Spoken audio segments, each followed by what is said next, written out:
मेरी नज़र में इमरान खान चोर नहीं है। अगर इमरान खान से गलती नहीं होती तो वो फरिश्ता होता। अगर इमरान खान चोर है तो फिर हम सभी चोर हैं। ये बेगुनाह हैं, इनको आज़ाद किया जाए। 8-10 महीने से ज़्यादा ये हुकूमतें चलना ही नहीं है।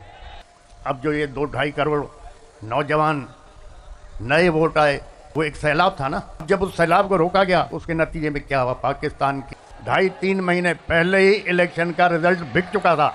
अस्सलाम वालेकुम नाज़रीन इकराम, आज पीर पगाड़ा ने एक बड़े इज्तिमा से इंतहाई सख्त और ख़तरनाक किस्म का खिताब किया।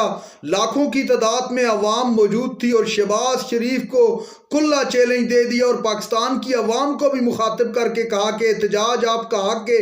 इमरान खान को चोर नहीं समझता और न ही इमरान खान ने कोई चोरी की है, बल्कि जो एक बड़े रेले की शक्ल में अवाम ने जो इमरान खान का साथ दिया है, न सिर्फ इमरान खान का साथ दिया बल्कि उसके नारे के साथ लग गए। और न ही इमरान खान के पास इंतखाबी निशान था और न कुछ और, उसके बावजूद इमरान खान को वोट पड़ा।